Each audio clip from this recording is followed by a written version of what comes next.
उत्तराखंड के काशीपुर में आलम मोहम्मद का जुलूस निकला था। जुलूस के दौरान कुछ बवाल मचा था। अब कैसा बवाल मचा था मैं इसकी पुष्टि नहीं करता, फिर भी आप खबर सुनो कि बवाल मचा था। तो उसके ऊपर पुलिस ने कार्रवाई किया और 300 नामजद समेत 500 लोगों के खिलाफ मुकदमा दर्ज किया है। वहीं पर 3 आरोपी समेत 7 लोगों को गिरफ्तार भी कर लिया है और पिछले दिनों उनके घर पर और दुकानों पर बुलडोजर भी चलाया गया है। खबर यही नहीं है कि इनमें जो शामिल हैं, जिनके घरों पर बुलडोजर चलाया गया है ना, और जिन पर यह आरोप लगाया गया है, उनकी उम्र कितनी है पता है? 16 साल से 22 साल की उम्र के बीच में वो लोग हैं। यानी एक हिसाब से देखें तो मेरी उम्र से भी वो लोग छोटे ही हैं। यानी एक हिसाब से मेरे ऊपर जुल्म नहीं किया जा रहा है, मेरे परिवार के ऊपर जुल्म किया जा रहा है। वो आतंकवादी तो है नहीं, आतंकवादी तो है नहीं कि उनके घरों पर आप बुलडोजर चला रहे हो जरा सा बवाल पर। मान लो कि बवाल मचा था, मैं मान लेता हूँ, लेकिन वो आतंकवादी तो थे नहीं।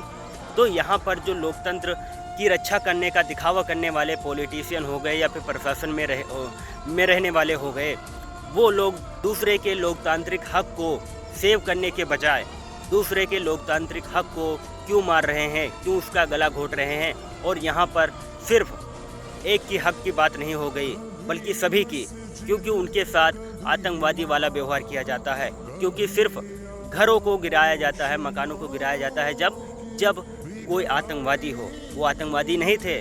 उत्तराखंड सरकार के पास ये वीडियो शेयर करो और प्रशासन के पास वीडियो शेयर करो और उनसे सवाल करो कि तुम संविधान की यहाँ पर रक्षा कर रहे हो या उसका गला घोट रहे हो। क्योंकि आतंकवादी वाला व्यवहार आतंकवादियों के साथ किया जाता है, भारत के नागरिकों के साथ नहीं।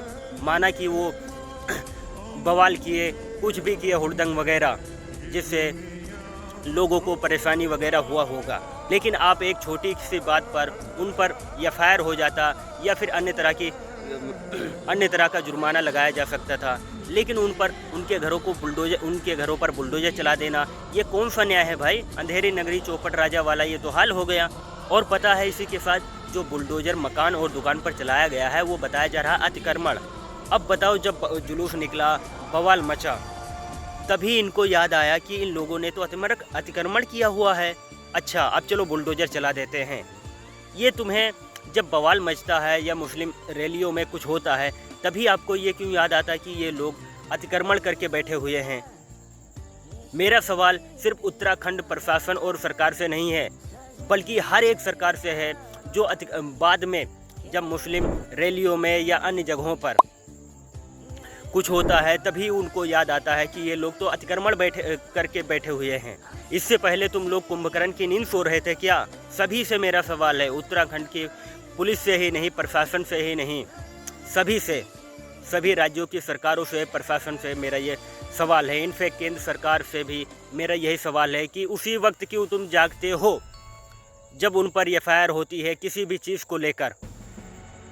उससे पहले कुंभकर्ण की नींद सोते हो उससे, और जब उन पर कोई कार्रवाई होती है, जब एफआईआर होता है, तब जाग उठते हो कि ये लोग तो अतिक्रमण करके बैठे हुए हैं। अबे हमारे देश के पॉलिटिशियन, घटिया राजनीति करना बंद करो। तुम्हारी वजह से देश की बदनामी हो रही है और तुम लोग देश को बर्बाद करके बैठे हुए हो। और ये कहीं 2029 का प्लॉट तो नहीं तैयार किया जा रहा है तुम लोगों की घटिया राजनीति की वजह से, क्योंकि 2024 में तो पता ही चल गया तुम कितने पानी में हो। तो इसी वजह से ये मेरे ख्याल से ये लोग 2029 की तैयारी कर रहे हैं और उसके लिए प्लॉट तैयार कर रहे हैं किसी तरीके से घटिया राजनीति करके। वीडियो शेयर करना सभी के पास।